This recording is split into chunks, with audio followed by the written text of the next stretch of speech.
Hey guys, welcome to the PaynePoints Podcast. I'm your host, Sarah Harbuck, and with me today is Kristin Ellis and Megan Harbuck.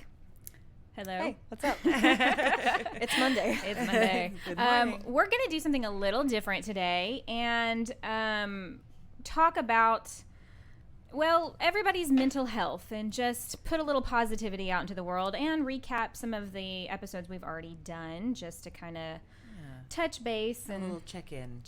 You know. This past Saturday was Mental Health Day. Oh, was right? And so I thought, since we had a cancellation for today's episode, we should proceed and go ahead and do something about everybody's mental health, because it's kind of been a really terrible year. It's been a rough year on a bunch of fronts, and small businesses have taken a huge hit in this particular time. And, I know anybody out there listening who's running a small business has had to overcome a lot of challenges. There's been a lot of adjustment needed and learning and jumping over hurdles, obstacles, stress, money problems. Yeah. So, for us personally, guys, I wanted to ask you, what have y'all been doing to cope with this year? What have you done to kind of keep your mental health halfway okay? I mean, because I don't think any of us are just doing spectacular. But has there been anything, Kristin, I'll start with you, that you've done that's kind of kept you, because you've had a really big year outside of a pandemic and running a business, because you've had a baby. I mean, yeah. Well, I don't know. I think I'm a little bit lucky in the aspect that the pandemic didn't necessarily affect me. I already worked from home. Right. Before all of this started. Right. And then when it all started, I was pregnant and I was like, oh, I'm just going to stay home. Yeah. And not, I was a homebody anyway. So, but as there is a lot of stress and what's going to happen next and how am I going to keep my kids safe? Yeah. What is the new normal going to be when all this is over, and what is just changing and adjusting and learning, how to do things differently. So there's been a lot of that, but I don't know. Is there anything you do every day that kind of helps you get centered? Like meditate or pray or listen to a specific song? Yes. There's that doesn't necessarily have to do so much. Well, I guess it has to do with mental health. Yeah, it does. So when you're talking about songs, there's a song by BB Rexa. Yeah. And it's called Not 20 Anymore. Uh-huh. And it's the very, I don't know, my husband calls it a sexy song. It's got that kind of beat to it, okay. But it's just very empowering and uplifting to me. Yeah. And it's talking about, for me personally, after having a second baby, things change and you're not the same as you were, and you're tired all the time and you're stressed all the time, and you're and then we've got everything that's going on in the world on top of all of that. So that's been whenever I'm feeling a little dumpy, frumpy, feel like I'm losing myself in the whole mom thing, I put that song on, and it kind of I'm like, yeah, that's right, I got this, I can do this, I'm good, so anyway, that's something. But one thing I've done is I've made a habit of not getting my news from a single source. Oh, yes.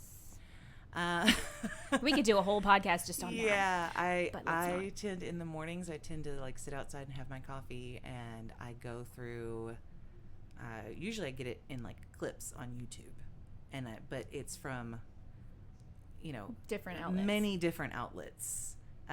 With I like to get our news from other countries, actually. Yeah, that's a good idea. They have no dog in the fight. Yeah, and so they're just reporting what they see. The facts, yeah, without the spin on it. It's really interesting to see it through the lens of another country's societal perspective, because you're like, yeah, this is ridiculous. Yeah, no, it's almost kind of depressing sometimes when you see it from that. Yeah, but I feel like it's more accurate. There's less agenda. Yeah, that's why I decided to go from many different sources, because you'll see one story reported on from several different points of view, which allows me to go, okay, well, and then think about it, look at it from all different angles, and make it my own mind. Rather than have somebody spin it at me a certain way. So that's been nice, because that helps me, because you get other people going, did you hear about such and such, and there, all the crazy conspiracy theories that are going around these days and everything. And it helps to be able to have had, different points of view on it so that you can make up your own mind, which has been helpful in the mental health. Because I feel like everybody kind of reports some of the facts, but not all of the facts. And so if you're going to different sources, you're gonna glean a little bit more of the truth, right, than if you just stick with one particular outlet. And I've just tried to also take a little time for myself and do little things. Of course, that after having a baby and a little bit of postpartum and that kind of thing. I'm going to let my husband take care of the kids for 30 minutes, and I'm going to go have a shower and shave my legs. Yeah. You don't realize how that's something you don't have time for. I'm going to take time for myself. I mean, So little things like that, Those are very important things that moms need to continue to do. Yeah. That we sometimes let fall by the wayside. It is easy to lose yourself in the like, I'm not Kristin anymore. I'm mom. And my husband likes to remind me that there are only 2 people on the planet that call me mom. And there are 7 billion other people that know me as Kristin. Yeah. Right. I think that's a good thing. It's a good perspective. It's a good thing to remember, every now and then. Definitely. So look at things from different perspectives and take time for yourself. And and that's how you're staying sane these days. That's how I'm working on staying sane. Yes. I don't know how well it's working, but we're trying anyway. Right. Well, Megan, you are of the younger generation, and I've got to imagine that for you guys, this has been a really overwhelming, extraordinarily awful year to have to watch unfold. And so I'm curious as to how you and other people like in your age bracket are dealing with all of this, and how you're handling it mental health wise. So I'm going to start by saying I want to start before the pandemic really hit, because I had some very specific ideas of how 2020 would go. In January of last year, 2019, December. I keep thinking January, but it was December of 2019. Right before we went into January, I made the decision to quit my corporate job and start my own business. And so I'm a tarot reader. I'm a professional psychic medium. And so I thought that I would be traveling. I thought that I'd be working and building my business. Yeah. And I had about 3 months to do that before everything shut down. And you were doing really good at it. Yeah, it was going really well. I was making more money doing that than working at my job, my corporate job. And while my job can be done over the phone or over text, that was a really uncertain time, and so people weren't spending money. I wasn't getting appointments. Nothing was really happening, and I will say, my mental health has been. I wouldn't say it's been the worst it's ever been, but I have been a lot more anxious. I've been a lot more scared about my future, because as a young person, these are really formative years. Yes. And so some things that I've been doing to keep myself sane is I've been allowing myself to feel my emotions and talk about them. Yeah. And not just bottle them up, which I've been known to do. So talking about it with friends or family, and just allowing myself to feel upset, because I think that, a lot of people will hide under this guise of, oh no, I'm fine. Things are terrible, but I'm doing okay. And it's okay not to be okay. Yeah. There's this thing of toxic positivity these days, it seems like. You gotta think of the good, and and sometimes it really dismisses a person's feelings, and it's if you feel like crap, feel it, but don't get mired down there. Right. Don't stay there. Yeah, for sure. And while I was very excited to start my own business, and I think that I was, called to do tarot, and I love my job, but I've actually found a lot of solace working with my Uncle Sam. He does construction and remodeling and builds houses, and I've found a lot of pleasure and a lot of calm in working with my hands and working with. He's a very stable person. He's a very quiet, strong person, and so being with him, just working on projects and being able to see the final product has been really helpful. And I think that that's been a big thing for a lot of people, is starting like hobbies that you can see progress in, like knitting or sewing or painting, because and that's a trade. That's a skill that you're going to be able to use for the rest of your life. Exactly. And you know, he's been able to pay me, and that's been a stable source of income, so I feel blessed by that. But yeah, keeping myself busy in that way, because while it is long hours and it's hard work, it makes me feel fulfilled. Having physical labor and being physically tired at the end of the day, a lot of times you're so tired that your brain is you're absolutely not gonna keep up. You can rest because it's a different kind of tired than just being mentally exhausted, you know. So it that helps too, for sure. Something that I would do every day to just like kind of center myself is I check my horoscope.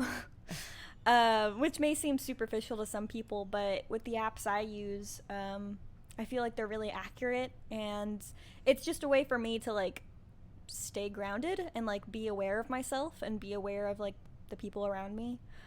And on probably the most like superficial note, when I get home from work or I'm just chilling out, I like to watch TikTok. There's just a lot of cute things on there, and I think it just calms me down being able to like watch some funny videos and send them to my siblings or my friends or mom and I will send each other TikToks and bring a smile to somebody else. So and it's always cutesy things, you know, silly things. It's never really that serious, at least not on the side of TikTok that I'm on. Right. So I mean, I would say that some days I'm okay and sometimes I'm not, and that's okay. So I think that's a good attitude to have. I think that's a lot of people, you know. Some days are fine, and then some days it's like ugh. And I feel like for me lately, staying off social media as much as possible, and really only getting on to take care of business stuff or answer like a direct message or something. I've found that in the last month it's just gotten worse and worse with like the hatred that just kind of gets spewed around everywhere, and it's taken a big toll on my own like thought process, because I was never the glass is half full. I was more of the glass is half empty kind of person. So I've always kind of been on more of the realistic grounded side of things. And so I've never been Miss Pollyanna about life. But I certainly don't want to get, you know, down like Oscar the Grouch and just everything's terrible, you know. So I've had to really limit what I see and what I read and what I consume, because it's made me like anxious. That feeling I had, you know, when I was pregnant with our second child and we were, you know, half a country away when 9/11 happened, and that overwhelming sense of terror that I started to feel of, oh my gosh, are we about to have World War III? I'm not even at home. How do we get home? I'm pregnant with a child. We have a toddler. You know, all these like, you know, things you can't control. Right. And so now I'm, you know, 20 something years older, and I'm trying to look at it in a lot more of a logical way. You know, it's terrible right now, but it can't stay this way. It will get better. And trying not to feel completely and utterly hopeless every day. So I personally like to play video games. That's kind of my way is escaping. Like, I do some reading too, but you know, I like something that involves. Ooh, Rose has got an opinion. Is that Rose? Yeah. Is it Rose or Frankie? I think that's Frankie. It might be Frankie. I was gonna say that sounded a little old for Rose. Yeah, never mind. Sorry, my bad. Okay. We've got toddlers in the other room that are like, nope, you're wrong. Get That's an not infant right. and a toddler in there. So I like to play video games because I like to have several senses sort of interactive at the same time. And two of my favorites are, you know, Zelda Breath of the Wild, and then currently Animal Crossing's New Horizons. And I know some people are probably like, that's so stupid. But I find it very calming, especially to play Animal Crossings, because it's one of those just very happy and positive games, and you do all these little tasks, and it's like living in an alternate reality where nothing bad ever happens to you except a wasp sting on the face or something. So I think escaping into another, you know, sort of existence for a few hours a day or an hour a day or whatever I have time for, you know, and then staying off of social media, other than to like watch cute cat or dog videos. I mean, I think a little bit of escapism is a good thing. I mean, you don't want to like I'm not do even nothing but that, you know, and stick your head in the sand and not be a part of the world, but at the same time, like, some people read books, some people play video and games. I do that too. When I get the chance, I like to go dig in the dirt, do some landscaping and play with flowers and do get away from everything else. I'm not just even for a little bit. I don't even like watching TV right now because like a TV show will remind me of something, or it'll kind of make me feel like, oh, this is too real. Yeah, I don't want to watch that right now. So yeah, that's kind of what I've done, and then just go outside every day. Yeah, that the weather's not, we don't have a hurricane coming through and dumping a ton of rain on us. I try to spend. It's gonna be fall. It is fall. It but is, it's and not, it isn't here in like Texas. 90 degrees outside, but it's gonna be fall eventually. I think spending time in the sun, not direct sunlight necessarily, because cancer's bad for you, but just spending some time outside, listening to nature sounds, and not being on like a device. I feel like has been very helpful to me. It's kind of my way of meditating, my way of just like, even if it's just for 15 minutes. Right. Well, we're always bombarded with, our text messages or social media alerts or, it's just, there's always something, and so to step outside and just like,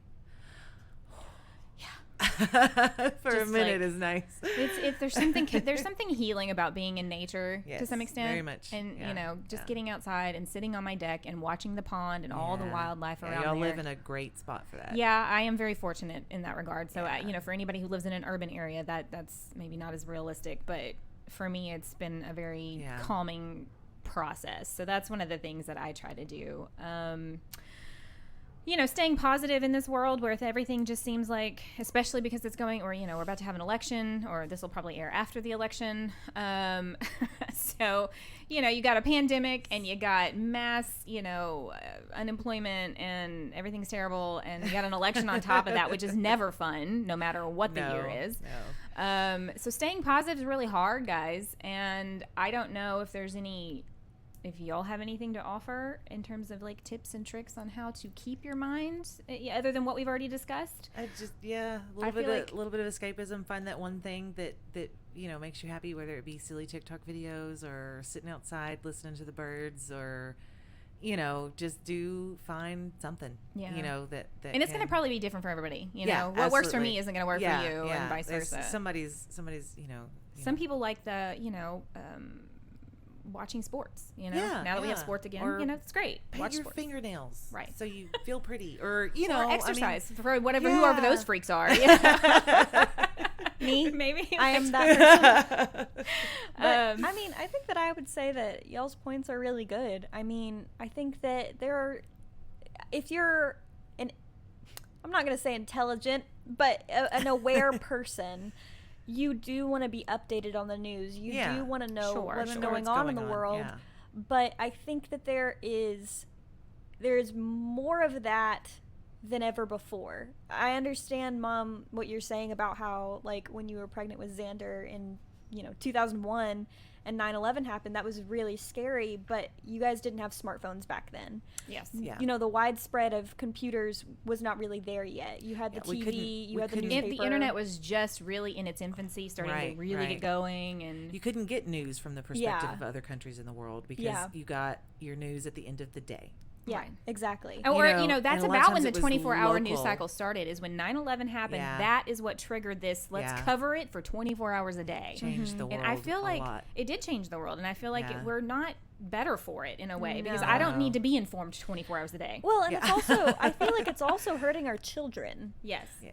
Like Ava, my younger sister, she's Sarah's 12. youngest. Yeah, she's 12. And I really worry about the children and how they're seeing this stuff on TikTok.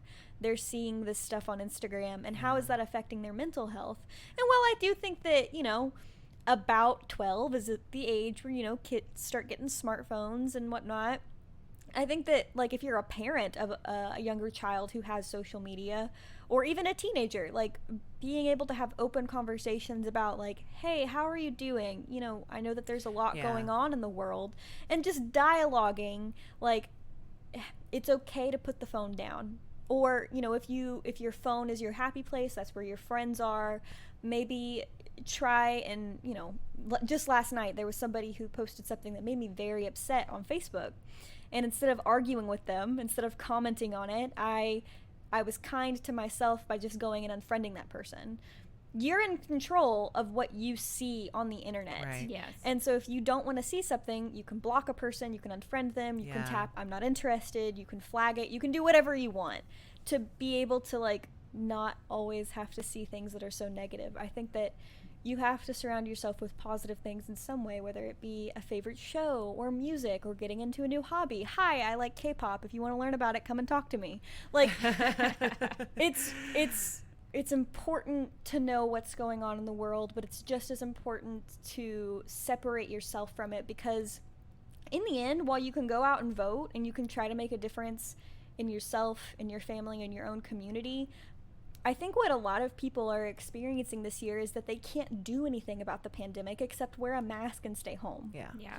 You're not in control of what everybody else is doing, so all you can do is do Take what's care of best for yourself. you. Yeah. And you can't really worry about things that you have almost no control over. Honestly, I feel like our society would be better off if everybody just stayed in their own lane, minded their own business, and did their own thing. Yeah. And stop trying to police everybody else. Yeah. Just be kind to other people. And Yeah. me, that when I go out in public, that's wearing a mask and, limiting how much time I'm out, because the people who have to work in the Right. stores, they're exposed a lot more. That's a kindness. It's not a political thing. So, just It's- mind your own business, do your thing. I really think that if it had been, I guess, marketed differently at the beginning of the pandemic, Sure. instead of being turning into this political thing, Mm-hmm. if it would have been marketed as okay, we're Americans, let's pull together. It's a This is community for the building world. thing. Yeah. Let's take care of each other. Yes. And do this for everyone else rather than make it mandated, make it, Right. Because Because, after 9/11, we brought that up. Push something on somebody, they're going to resist. Right. We Yeah. we bonded together after that. Yeah. Like it felt like we were more unified as a Yes, country. very much. And so Yeah. it's kind of like, hey, our nation is facing a crisis. No, it's not a definitive group of people who flew planes into a building, but this is a deadly disease. Yeah. Let's band together. Let's try to do our best to fight it. If it had been, That's how it should have happened. I totally agree. Had it been quote unquote marketed differently, Yeah, I think we yeah. would be in a different place right now. So. But we can't. shoulda, We woulda, can't coulda. change the Could- past. Yeah, can't. Going forward, yeah. how do we do better is how I Yeah. look at it. Well, so. I was telling Sarah earlier, there's a term that I recently heard called doom scrolling. Mm-hmm. Yes. Touches on what Megan was just talking about, where you just see negativity everywhere. And I think we have to be careful of that. We have to realize that we are the ones that control what we see. So if you're, if there's nothing but negativity in your feed, search for something else. Yeah. Or put the phone down for a minute. Well- or, go call a friend and have a laugh. Well, and here's the thing, and I was talking with Ben about this for a couple of days now, because I've noticed this trend. I have tried to cultivate any of my social media feeds to not have any of that stuff on there. Yeah. It's mostly cutesy, feel good things, good stories. I follow this OBGYN, and she has a separate Instagram account for her family traveling right now. They're doing a road trip and staying in like national parks and things like that, and not really being around, they're not going to like a theme park. Right. And it's all fun stuff with her family and cutesy things and Yeah. just wholesome goodness, and yet there are people, and I've gotten to where I don't read the comments, but it's gotten so bad she's had to address it.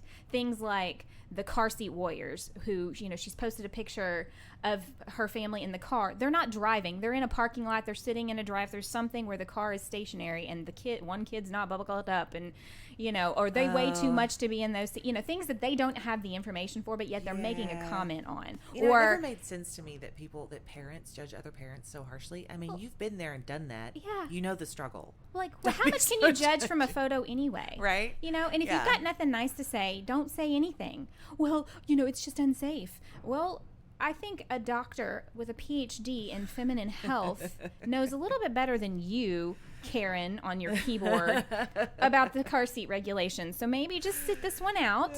And I see that a lot in a lot of things. Like I'm in a wavy hair community on Facebook, and I made some comment about a diffuser, and there had been like 10 other people who'd made, oh yeah, you should get this diffuser, it's really great. And this one woman comes on my comment and proceeds to say how I'm wrong. No, you should buy the $10 one from Sally's, and just like attacked me for it. And I'm like, it's such an innocuous thing. I know. It's a hair care product. Like, Okay, you like that one. Good deal. Go Good for get it. you, Like, yeah. that's awesome. Like, why are you attacking my life choices when they have zero to do with you? Yeah, You know? exactly. And It's I not see this affecting you trend at all. happening Yeah. on the most benign things. I So not even feel- political stuff. I Yeah. feel like it's that's been happening more this year because of a loss of power. Yeah. Yes. Yeah. People feel very powerless, and wherever they can exert power, they're going to do it. Yeah. Just be kind to each other, people. I mean, My motto and Gary Vee's motto is kindness always wins, Yeah. and that has saved my butt more times than I can count. Yeah. the golden rule. We've Yes. forgotten the golden rule. Yes. Treat It's so- others the way you would want to be treated. It's just, it's incredible to me. Yeah. You were going to say, Meg? In terms of like business, how have we all adjusted? Because Mom, you started the year as a photographer. I started the Yeah. year as a tarot reader. And Kristin, while maybe your job hasn't changed as much, I'd like to hear how it has changed. Well, yeah, like I said earlier, I've been very lucky. My job is related to construction and state regulations on environmental stuff having to do with construction, and none of construction Has kept on going. has really pretty Yes. much kept Yeah. going, and so you still got to have, the regulations are still in effect. So to be honest, we have seen a slowdown. There's not been as much work because people are not wanting to spend as much. People are not necessarily wanting to build as much, and then the home builders or the people that are our clients are gonna try to see if they can skate under the radar and not have to spend that extra little bit of money on the permitting and that kind of thing, just to save a little bit, because they're not necessarily getting as much business. So we have seen a bit of a slowdown, but it's not been terrible. We have, because of that, been working on doing some like ideas for marketing and getting more clients and trying to grow our business so that we don't slow down and die, because you don't want that to happen. So it's forced us, like I feel like it has a lot of people, it's forced us to look at things from different angles and try to figure out ways to expand and get new clients and keep growing rather than go stale, which is not necessarily a bad thing, because you Yeah. got to do that. Yeah, you got to do that anyway. You got to do it anyway, and a lot of times people forget to do that because they get complacent. This is just sort of forced the issue a little bit, So I don't know that it has really changed a whole lot for me necessarily, other than just making us be more aware and look for different ways to market and to grow. I think that's probably across the board for any business. Yeah. I know in the photography realm, I mean, I don't do professional photography anymore. I mean, I've kind of been out of that world for a while, but I was adjacent to it when I worked for a studio. And, the wedding industry got hit really hard. Yeah. So if you were a wedding photographer only or you Yeah. did wedding videography, you took a big hit this year. Mm-hmm. Other photography gigs like senior portraits or family portraits or what have you, that's not been as big of a deal. So if you've been if you specialize in those kinds of things, you've been pretty okay. Yeah. But in terms of like, say, our coffee shop, it's completely changed our business. Oh yeah. It used to be you come in, sit down, hang out with your friends. The place was It hopping was all always day a long. buzz. Yeah. And now, to keep all of our employees safe and people in the community safe, it's a takeaway only. You can come in and order, but you need to take it out when you got it. And there's still outdoor seating, and it was always kind of spaced, socially distanced, so that's fine. But like, it's really kind of affected the numbers in terms of how much business we do a day, because when you can't have people in your lobby to sit down and spend time, they're not going to spend as much money over the, if you're sitting there for several hours, you're going to buy several cups of coffee, or you're going to buy several pastries, or you're going to get different things. And if you're just coming in specifically to order something and not just hang out, it's just different. Yeah. Here at the tattoo shop, they had to change a lot of policies on not so much the cleaning, because that was always a thing, but like how far apart the chairs could be and whether you could have a guest or not, and adapting to the different regulations and mandates that have come down. And, things like a tattoo aren't a necessity. So people, whenever the economy does get tight, things tend to be the industries that suffer because, I wanted to get that tattoo, but I need to spend money on my electric bill today. Yeah. Yeah. So things like that. It's just been an adjustment on how do we continue to do business, stay open, provide a good quality product, and yet live in this reality where things are so vastly different than they were before.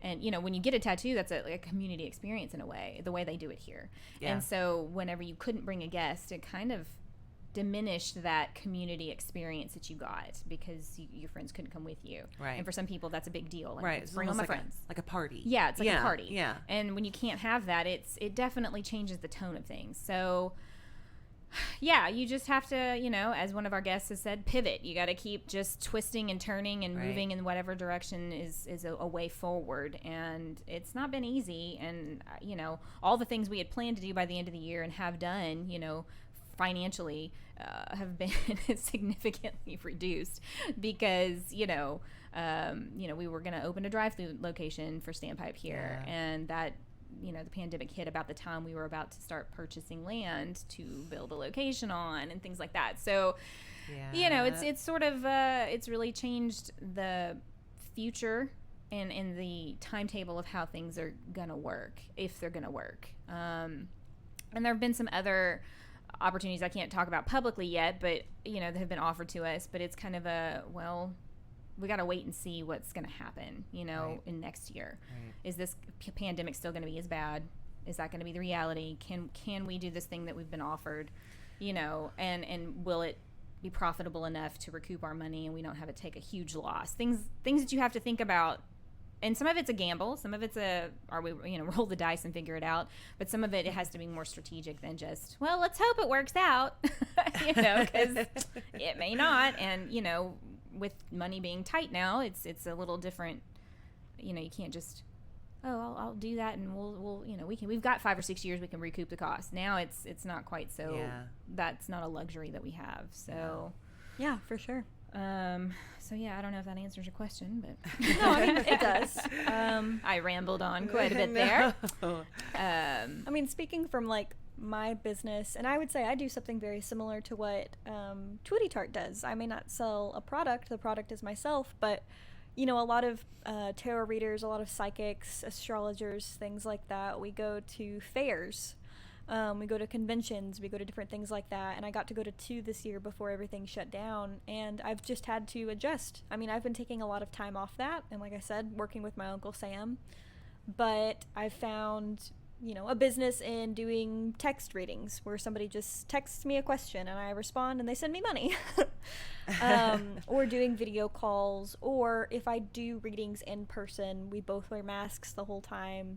Everything is sanitized before and after, and it's just been interesting to see how it's affected different people, because for some people the pandemic has actually helped them, and for some it's brought them down. Yeah. What do we think we're gonna do to finish off the year strong and start 2021 better? I think that we can all agree that this whole thing has brought different professions and different groups of people more into the limelight. Essential workers, people who work at the drive-thru at McDonald's that are classically underappreciated. Teachers, for anybody who has small children and has had to homeschool and realize what teachers go through on a daily basis. Our medical nurses, staff, healthcare workers, that kind of, the people that have forever and ever kept this country running on a day-to-day basis, but are now getting a bit more appreciation because we see that, they're out there risking their health every day because they have to feed their family. And somebody has to take care of the sick. Somebody's got to pick up the trash. Somebody's got to work the grocery stores. So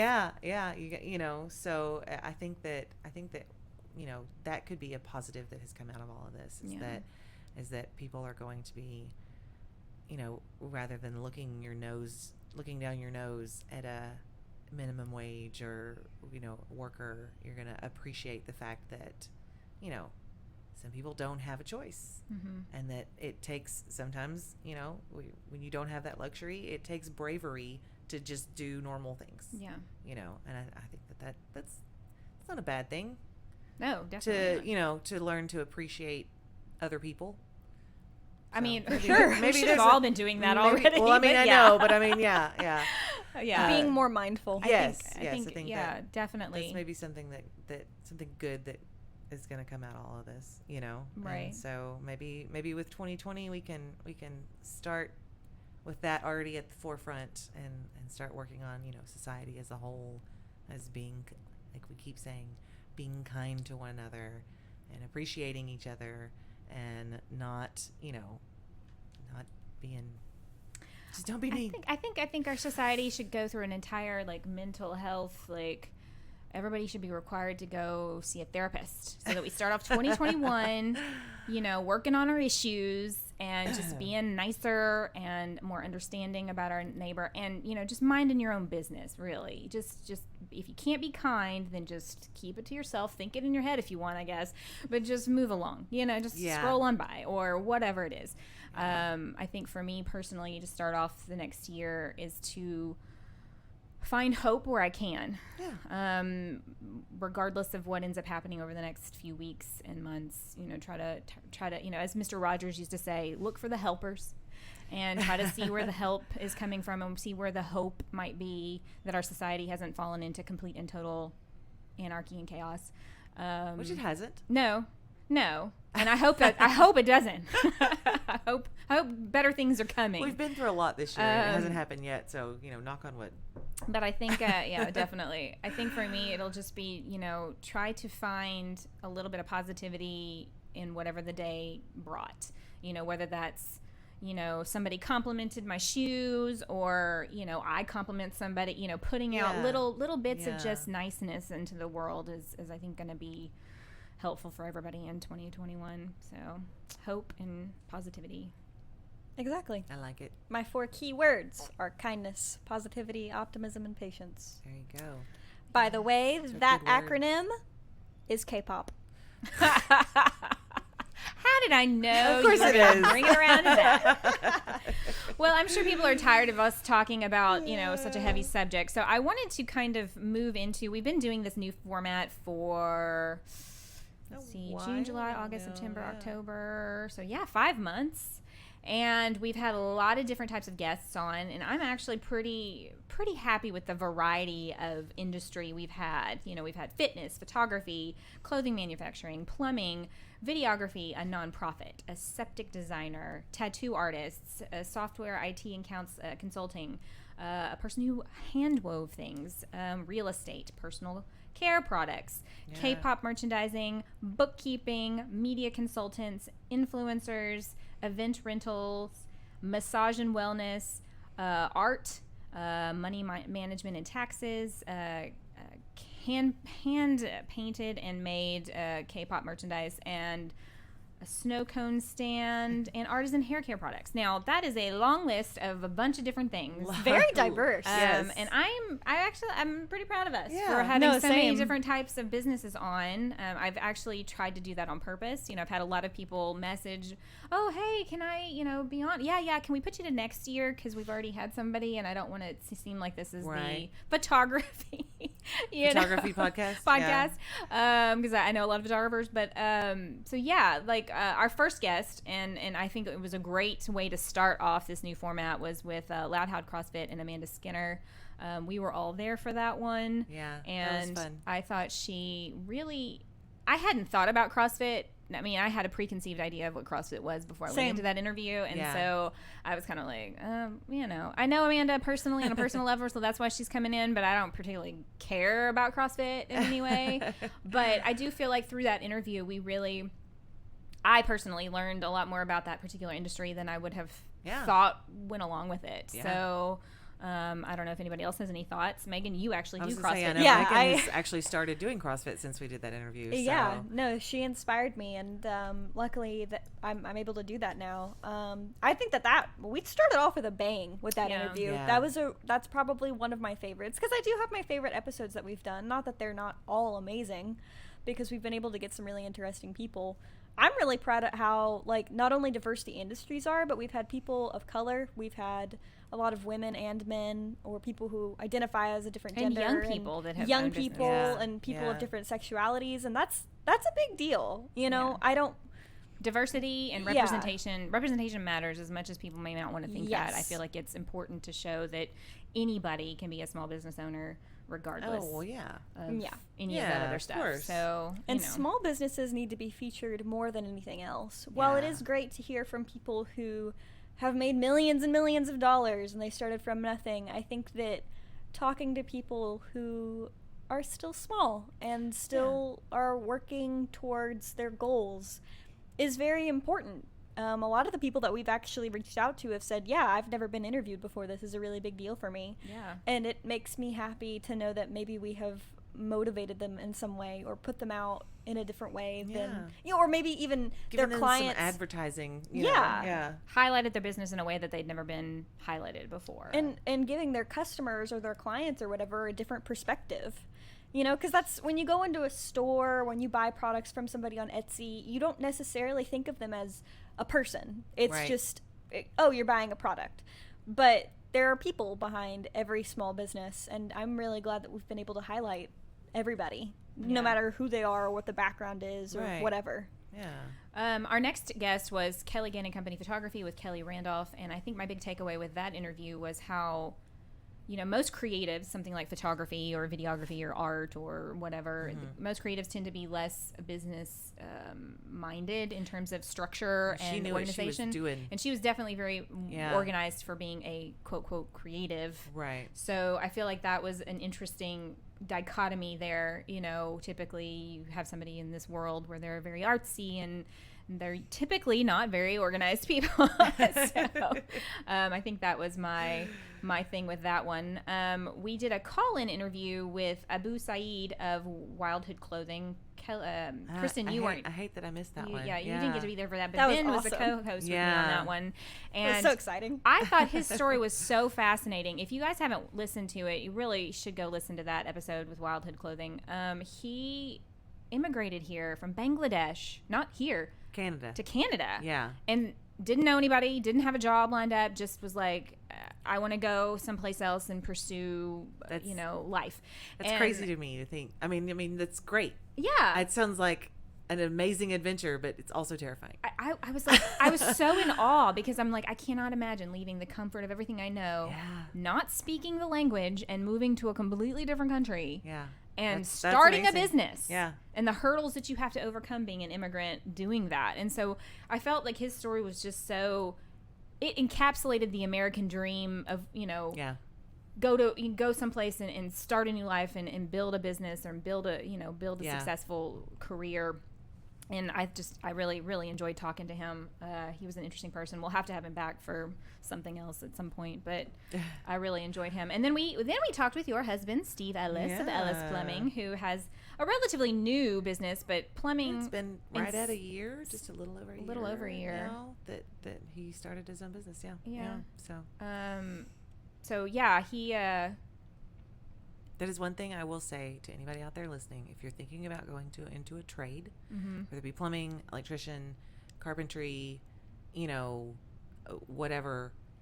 One thing that I have learned being married to Stephen through a recession and now a pandemic is that trades are Foolproof. almost Almost. sort of kind of almost bomb-proof. I mean, everybody's always going to need a plumber. Yeah. Everybody's always going to Unless need we're an going back to the electrician. medieval days where You're- plumbing is outside. Yeah, people's cars are always going to be breaking down and needing to be fixed. Yeah. I mean, mechanics. We've done a real disservice to this newer generation of pushing, white collar jobs. Yeah. When we should have been encouraging kids to do things like this because from what I've heard from people in the trade industry, they desperately need people, electricians, Yes. welders, Oh, plumbers. absolutely. All of it because, we've for generations now, for like 2 generations, we've pushed college and a white collar job where you sit in an Yeah. office and a desk but the trades are what keep things going, Right. and I Right. feel like having him on and to talk about that was, really good. Yeah. And I hope anybody younger listening kind of goes, hey, I'm not really built for school, but Yeah. maybe I could do an internship or apprenticeship for one of these trade jobs. I think it's something like 60% of the master plumbers in the United States are over the age of 65. Yeah. Like they should all be retiring. Yeah. Except But they they're can't not. because there's Yeah. not enough younger people in the industry. Yeah. So something to think about, guys. Yeah. Next, we had Blake Polino of Blake Polino Media. He does videography and different branches of that. They have like a whole wedding side. They have like a real estate side. Yeah, that was interesting to see. I never thought about real estate. Yeah. With videography and well, now home tours are like the virtual home tours are like the thing. That's right. Yeah. And so they've been doing that, and you know, because he was in wedding videography, and so had to kind of figure out, okay, how am I going to bring in money? Yeah. If the wedding industry is kind of at the moment. So I liked the one thing that I really liked about what he said was, you know, I didn't really do a whole lot of planning. I just jumped off the cliff and built the parachute on the way down. Yeah. So, yeah. You know, it's kind of, that's a recurring theme with a lot of people. And I thought that was a great quote. So that was one of my favorite things. We had the East Texas Alliance of Hope with Ashley Berry, which is a cancer nonprofit. And I loved hearing her story. You know, it's a real heartwarming thing to see the community bond together and take care of somebody during one of the worst medical crises they could have. Of life, and it's so financially draining as well as emotionally and mentally draining. So their little organization, I say little, it's a pretty big deal here in the area, but it's getting bigger too. They try to provide basic needs for people in the community, to keep their lights on and the water, you know, and groceries in the refrigerator while they're undergoing these treatments, and it's a taxing thing on the family. It's a for the people that are going through that. I've never, not myself personally, been through cancer, but a very close friend of mine did, and I know that those little things that you don't, you know, not having to worry about a bill being taken care of, is a huge, makes a big difference, huge relief off of somebody, you know, who's going through something, who's like fighting that. for their really life. Good, you know, those little trivial things you want to be able to. I say trivial. Electricity is kind of a big deal these days, especially if you're fighting cancer. I was really glad that we got to, you know, talk to her. And get that out there. Yeah. And, you know, it was nice more people be aware of that. To know that that's a thing in the community. And my father-in-law was our next guest, and he has rural wastewater systems where he designs septic systems for people outside the city sewer. Yeah. And he's been in business for a very long time. So I appreciated having him on because he's one of the only people on our list of guests who's been doing this for almost 3 decades. Yeah. And his perspective on running a business was very interesting and different from everybody else's. It was much more of a one of my favorite episodes. How does your personality fit into running a business? Figure that out first. Yeah, which I think is important, and I think it's not a lot of people. When nobody takes that into account, though. No, they start a business and they just want to make money, and they're not thinking about what this is really. Am I suited for this? Yeah, am I suited for this? How is this going to affect my day-to-day life? How am I, you know, my family? How are, you know? And I think that's an important thing to consider. I really enjoyed talking to him. And now, obviously, I know him. I've known him for a very long time. I've heard his story, but so many things came out that day that I hadn't ever heard before from him. And so that was also, you know, it's always nice whenever you've known somebody for a couple of decades and they tell the story that you've heard, you know, how they started their business, but then they add in these tidbits of new information that you're like, oh, I didn't know that. Yeah. That's cool. So I really enjoyed that interview with him. Next we have Black Spot Tattoo Company with Ben Harbuck, and they do hand poke tattoos. And one of my least favorite. She's kidding. Am I? No, I am. We had to actually re-record that interview because of some awful technical difficulties that presented themselves. I wasn't there for the second one. I was there for the first one, and it was fun. It's always fun to talk to Ben. It was such a better interview, the first one, that I'm very sad that the rest of the world did not get to hear that one, because I feel like his answers were a lot more fleshed out and cohesive. And then the second one we ended up having to air, he was having a migraine that day. He was not in a good mood. And so it was just kind of like, let me get this over with. I'm going to pull back the curtain a little bit. There have been a few interviews we've had to do twice. We've had to do twice, or we'll have to re-record them at another time because you can't prevent technical difficulties all of the time. It happens. Well, and I think we've figured out what the issue was. Yeah. But now it's like, So it was a little bit of a disappointment because I really, really liked that first interview that all three of us did together. But I obviously used to work here as the shop manager, and so there wasn't a lot. You're a tattoo artist as well. Sure, but that wasn't my main thing. You were my tattoo artist. Mine too. I know. It is a weird thing. People are like, "What? You used to do that?" Yeah. They're like, I don't know. They find it unbelievable. I was like, well, I was a photographer too. Like, what's the difference? And she paints. She does watercolors, and she So talented. Yes, Yeah, very whatever. talented lady. What is it? Jack of all trades, master of none. That's what I like to call myself. Oh, come on. Then we did. I don't know if you guys have any, great things to say about Black Spot. They just won Best of Lufkin 2020. Yeah.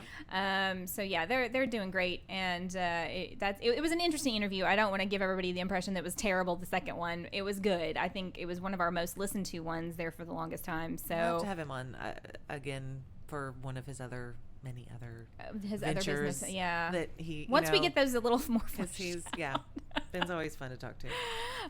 So then we had the leader and founder of PaynePoints, Michael Payne, who does software development, IT support, and consulting.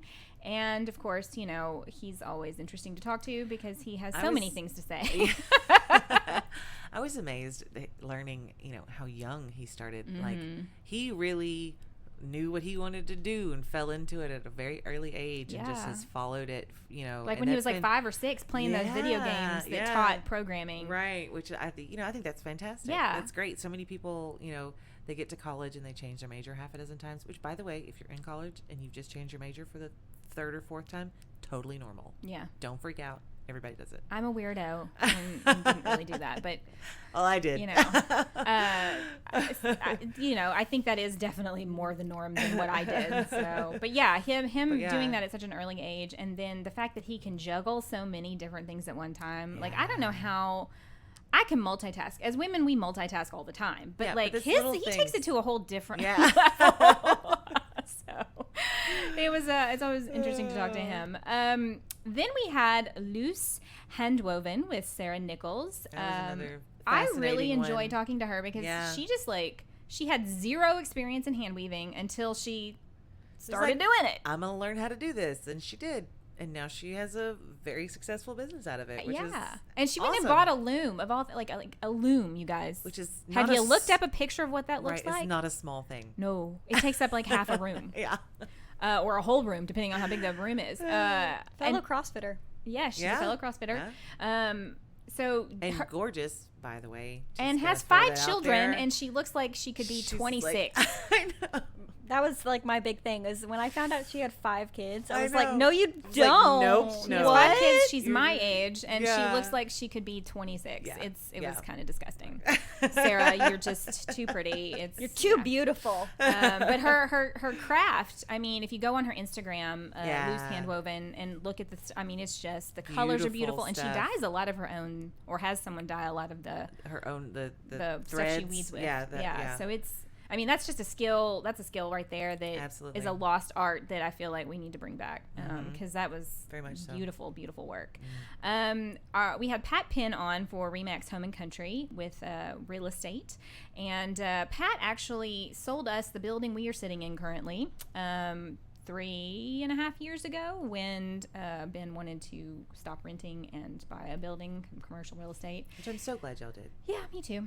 He didn't actually think Ben would want to come look at this building, and then brought him here and was like, yeah, this is perfect. Yeah. This is awesome. Yeah. Let's do it.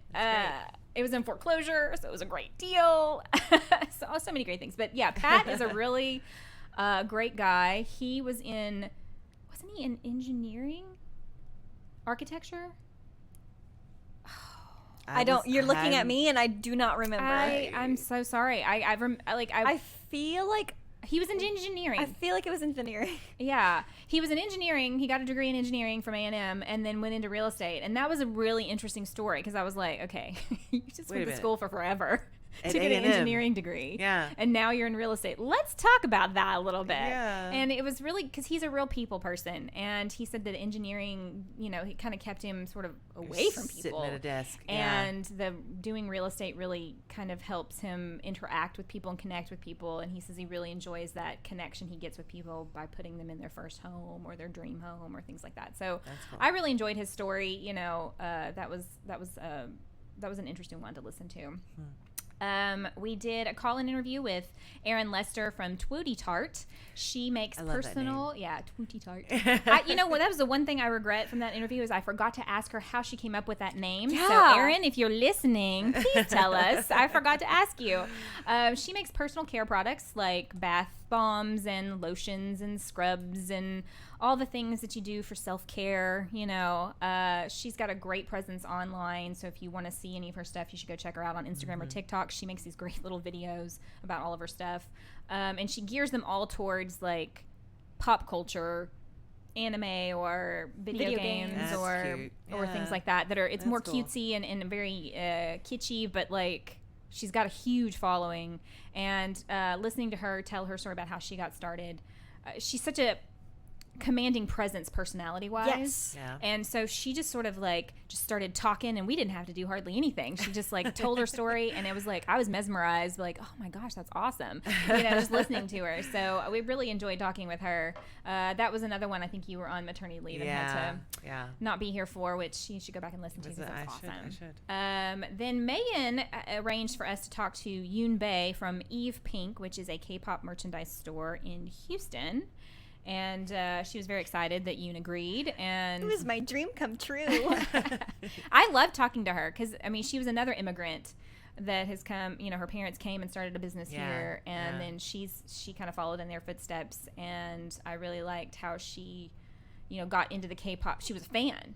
Right. And it was like, there's a void in the market here for merchandise. Yeah. It's being sold in the States. And that's, you know, that's another thread that we've seen a lot. Whenever you find a hole in the market, fill it. Yeah. You're for gonna be successful. Yeah. Like that's definitely been a theme that we have seen with a lot of our guests. Yeah. That, you know, you find something that needs to be done, and if it's something that sounds like fun for you to do. And she's wildly successful at it now. Yes. Yeah. So She has what, 2 locations? She has 2 locations and a really Online successful store. online store yeah. that's always selling out. Yeah. And for me, I mean, that was besides Erin, that was my second guest that I had gotten on the podcast. Yeah. And I mean, I love talking to female business owners, and Yoon is genuinely one of like She's the such a hardest sweetheart. working people Yeah. that I know. So Yeah. that was fun. Yeah. Next, we had Trinity Scott of T3 Bookkeeping. And again, you know, bookkeeping can kind of be kind of a boring subject, but I enjoyed, she was one of our first people who really sought me out and was like, hey, I'd really like to be on your podcast. I don't really do good talking, but I want to promote my business and I want to talk about this. And I was like, that's awesome. Let's have you on, you know? And she shed some light on some things bookkeeping wise that I didn't realize was a problem and was like, oh, cool. Like, yeah. All right, I'll have to make sure that we're doing that the right way, you know. So She taught us a lot about the world of bookkeeping and how yeah. it's different from accounting. and CPAs and like Really? the differentiation of the things. And you know, she's got a very small bookkeeping business, but my takeaway from that one was that she likes to build relationships with her clients to where they're almost like great. friends, Yeah. and that she's as invested in their business and being successful as you know they are. Yeah. And that's the so- kind of person you want to have on your team. And you want them to be taking care of your money. Absolutely. Yeah. So, Yeah. I really that's appreciate the like rare person that everybody is looking for. Yeah. Yeah. I When really you're looking for a appreciated her. bookkeeper. Yeah. And then we had Danica VC Media with Danica Vince Cruz and Charles Collins. They are media consultants, basically. My husband actually met them in New York City last year. I don't About this remember time last year? exactly when it was, At but some yeah. event that for a Gary Vee event, Empathy Wines, and they connected, and we were talking about having guests on, and he was like, hey, why don't you reach out to Danica and see if they'd be interested, because they also have their own podcast. You know, we live in a world where social media marketing is probably more effective than, say, traditional outlets Yes. like television and radio and Yeah. print. And so they have a business where they advise people on how best to use social media to promote their business and get their name out there and really scale their business up. Wow. And it was really great talking with him. Charles has a fantastic British accent, and it was so nice to talk to By the him. way, if you haven't, please go listen to the blooper reel that we posted, because that is one of my favorite things. It was Well, hilarious. I'm glad I wasn't there for that one. I am terrible. I'm the worst person to talk with anybody who has an accent, because like I'm a little bit of a mockingbird. Like it Yes. doesn't. I do that too. I do that too. Don't do it on purpose. It just It's a chameleon thing. comes Yeah. out, and like it's terrible. I'm glad I was out for that one. He because would I start probably would talking, have embarrassed and all of us. I would just listen, and I was like, "Oh, British accent," and then he'd stop talking, and I'd be like, "Oh yeah, I'm supposed to talk now." Okay, but yeah, they were great. They're a great couple. They live in Tennessee. I would love to meet them in person myself one day. I was like, Ben, you get to meet all the cool people, and I'm not there for it. I always miss it, So yeah, I would. If you need any media consulting, you should definitely check them out on social media.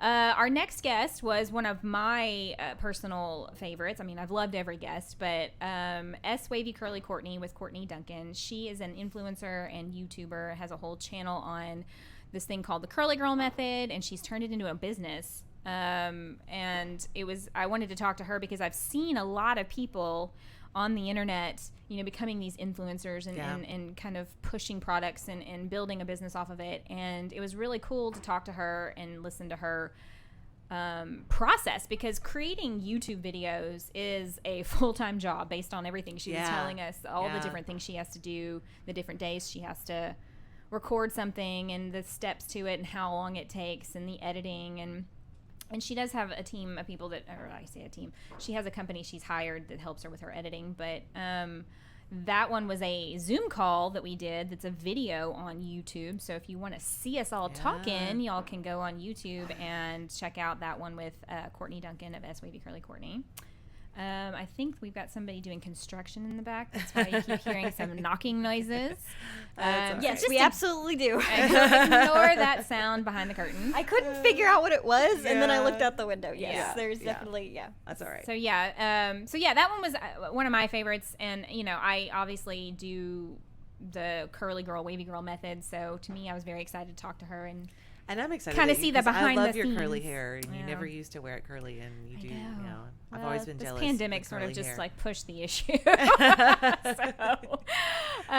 So yeah, I really enjoyed her. And then we had Stacy Brown of Junk and Treasures. She does event rentals and event rental decor. And I worked with Stacy for different weddings and different events and things. And so she's just the sweetest person. And she's got this cute little business where you rent, I these loved seeing beautiful the photos that you put up on Instagram. Yeah. After her interview, Yeah. when it aired, just Yeah. like cute stuff. Yeah. Like, wow. She's definitely got a style. Yeah. But she's definitely one of the more popular, I think, event rental right. people in town. That style is kind of big around here, though. Right. Like in our area. That's Definitely. And she talked about how, well, I don't do some styles. I have a harder time decorating for, if they come to me and they say they want this, I have a harder time with that. Yeah. And so it was really great to hear her. She was very, she went to the Small Business Association when she was starting her business, and she talked about how she utilized them to really give her information. And different then resources to use. Always trying to figure out how the best way to get our business out there. Excuse me. So I really, she's just got she's so excited about what she does, and she loves going and finding these little treasures and then offering them to her, clients. Yeah. So I really liked that. And then we had Massage Health 360 with Carrie Wilkerson. She is a massage therapist who also really likes to focus on just your full body wellness. Yeah, you can go get a massage, and that's great. But what else can we do to help you, Yeah. And so she's probably the first massage therapist I've ever talked to that's just been so passionate about her job. Like, really, I'm going to go to every class. I'm going to take all these continuing education things so that I know every technique. And I'm also going to get my physical trainer's license so that I can know, okay, these people have been training and doing this. Well, this injury, let's do this with the massage, And so she encompasses all these different areas, not just massage therapy. Nice. And she's one of those people. I actually just got a massage from her last week. Oh. And as a okay, I go to this other lady, but I want to try her out, And everybody that I've ever gone to does it a little differently. Right. And it's beneficial, I feel like, you might have your one person, but every now and then it might not be the best idea to go find somebody who does it a little different. And also I like how she likes to encompass full body wellness and not just, well, I'm going to give you this massage and send you on your merry way. What can we do to really keep these issues from being chronic for you? So that's nice. And didn't you get a massage from her? Yeah, just last week. Yeah. Yeah. Did you enjoy it? Yeah. Was it a good experience? Yes, it totally was. I mean, I love massages, so I mean, it's never going to be a bad experience. But yeah, she's great, and you can find her at Live Well Athletic Center here in Lufkin. Then we had Caro Garcia of Appia Art. She makes art and teaches art, and what was super fascinating about her story is how she got into being a professional artist. Engineer. Had a son who had who was autistic, excuse me, and also some other health concerns. Yeah, other health issues, and she decided to become his caregiver. The fact that she was communicating with him through art, and that was what led to, and now she's on a professional artist. Yeah, and doing these shows worldwide. Right? Yeah. That's I mean, her work is beautiful. So first Absolutely of all, beautiful. go check it out. Yes. And the miniatures. I know. Mind blowing. I know. The detail. I mean, it's and we're talking insane. like just a few like centimeters. the size of a stamp. Yes. And it's like a full landscape.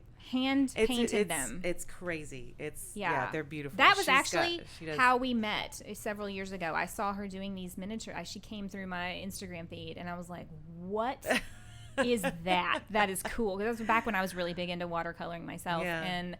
Yeah, anyway, so we've been friends for several years on Instagram, and she was like, I'm really enjoying this podcast y'all are doing. And I was like, well, you want to be a guest on it? And she'd been interviewed before, she said, but not ever with a recorded interview. It was always a written one. So I really enjoyed talking to her and hearing her story. She had a lot of great insight and wisdom to share with us. And then we had Jeremy Wells of J Wells CFO. He does taxes and finance and money management, and he took Trinity's episode and built on that in a sense. His information was a little different. I mean, along the same lines, giving that differentiation between what makes a CPA versus an accountant versus a bookkeeper, but then what he specializes in. He actually has a PhD in political science, international political science. Yeah, he was a professor and was not fulfilled really in what he was doing, and didn't really find. He originally thought about doing business, but then he had that one really terrible professor that we've all had in college that kind of was like, I don't know if I'm going to do this then, and went the other direction.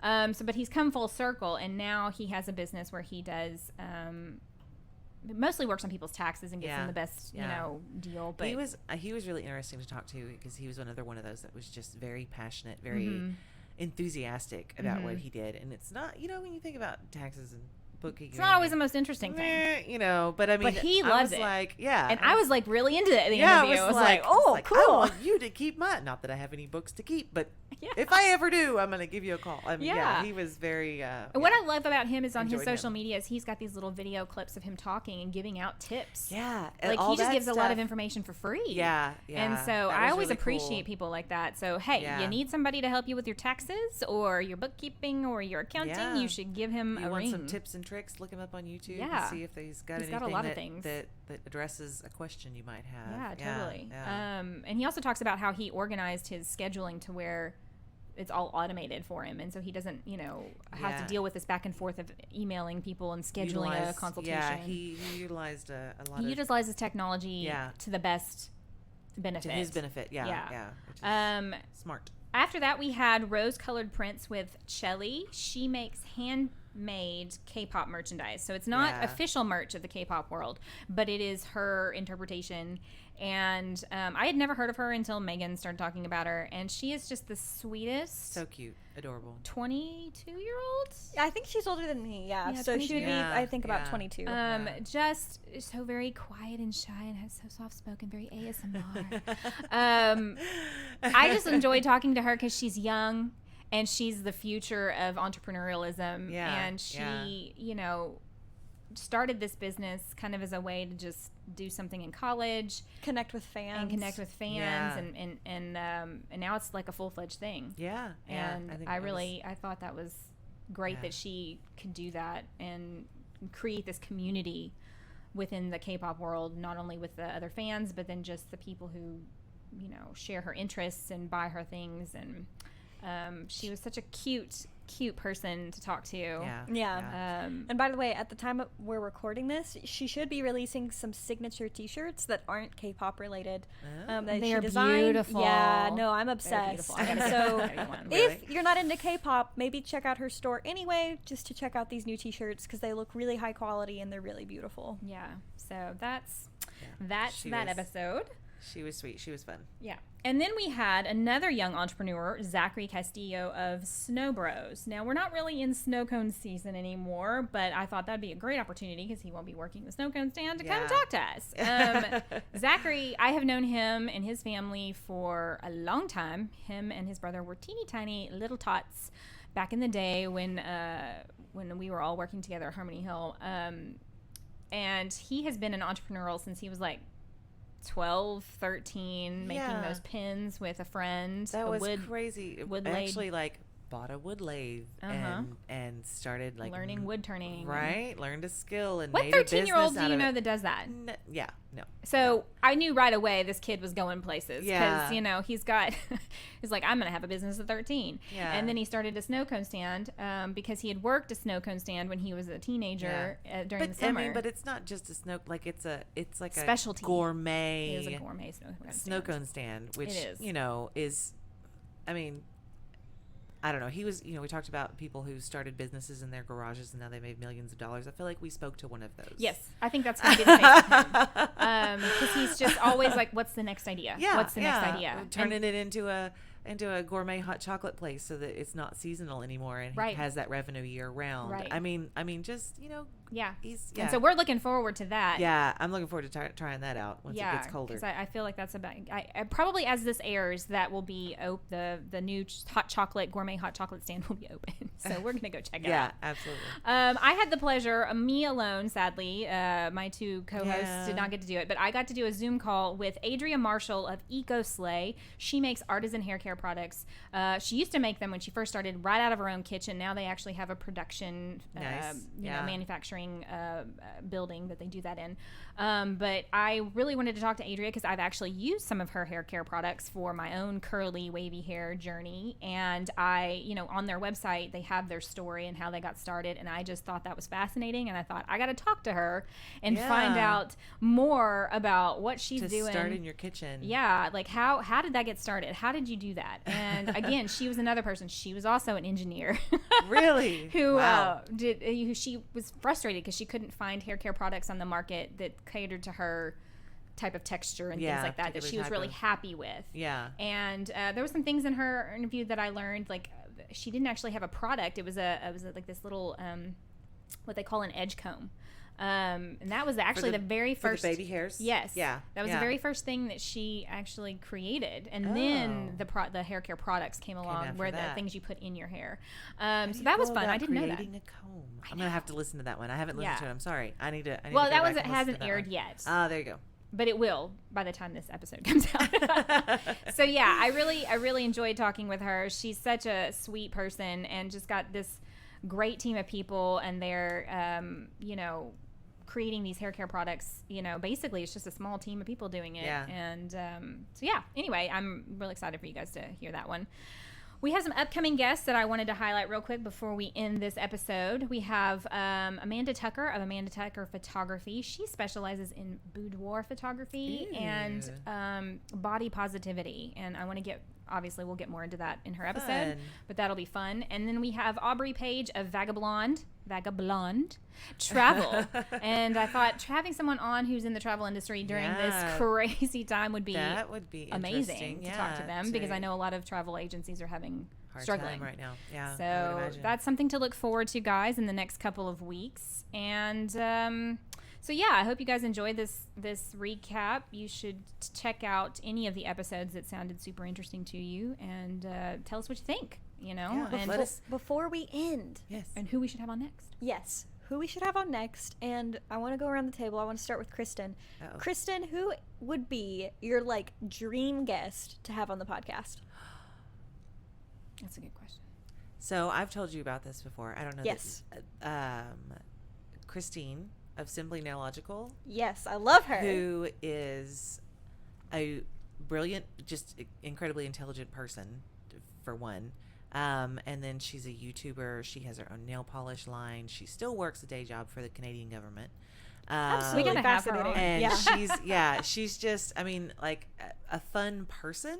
I feel like it would be fun to get to talk to her, but also to pick her brain, because I feel like she's a brilliant business. She has like three YouTube channels and a podcast, and then her own nail polish line and all this. I mean, the woman never stops, you know? So I would really enjoy getting to pick her brain and to just to get the chance to talk to her. I think would be fun. Yeah. Like just. Mom? Oh boy. I kind of feel like I've had a couple of people already that were like they're never going to agree to this. And then they did effortlessly, with Adria Marshall of EcoSlay and Courtney Duncan of S Wavy Curly Courtney. I mean, these people have thousands and thousands of fans and you know, and I was like, they're not going to even read my email probably. But so those were two already. But if I could really shoot big, oh boy, I would like to have a film director. Oh, yeah. I don't even care who. Yeah. Mm-hmm. Independent films, studio films. I would love to talk to them and just kind of have a behind the scenes sort of cool. talk about that industry, because that's what I wanted to do for the longest time. Oh, really? Be a filmmaker. Or Gary Vee, even though sometimes he annoys me just with his just constant positivity. I would love to talk to him because I feel like he's a fascinating individual. Yeah. And like not in a, please give me advice about my business, Gary. More like a, let's talk about you and your life story kind of. Yeah. Like how did you get to be where you are? Yeah. How did you I feel like he would be interesting. This person. Yeah. Yeah, I mean, those are the two things that come to mind immediately. There's a few others that I could probably list, but yeah, I'll go with those two for now. Sounds good. I have two as well. I really want to get the people on from Subculture Entertainment. I've volunteered for them. They are a K-pop promoting company here in the U.S. I've worked directly with the CEO, the current CEO of the company. She's a really lovely person, so I would really love to have them on. Mm-hmm. But I would also like to have Matthew Kim of Stadium LA. He is a K-pop idol who also has his own clothing line. He's called Big Matthew. That's his stage name. He's a huge person. He's like, I don't even know how tall he is, but he's like well over 6 foot, and he's absolutely just a giant. I volunteered at his concert, and I was like, it's just weird how big he is. And he has this, y'all are gonna find this hilarious.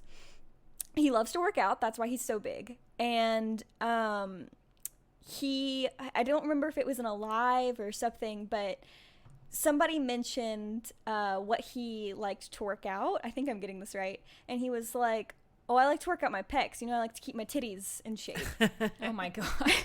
And so this meme got started of like his unofficial like big titty gang of like male K-pop idols who have large pectoral muscles.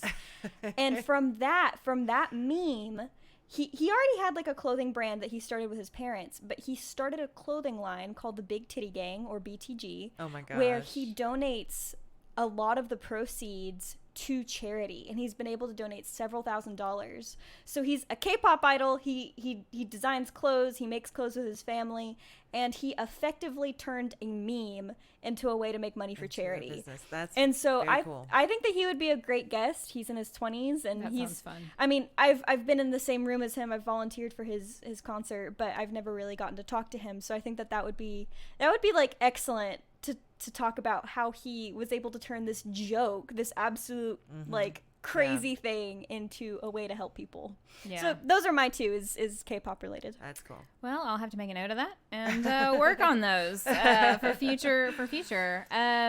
Anyway, well, we've been talking a long time, so we're going to wrap it up today. Yeah. Thanks for listening, guys. We want to hear your stories, so send us yours and be a guest on our podcast. You can find us on our website at PaynePoints.com or any of our linked social media there.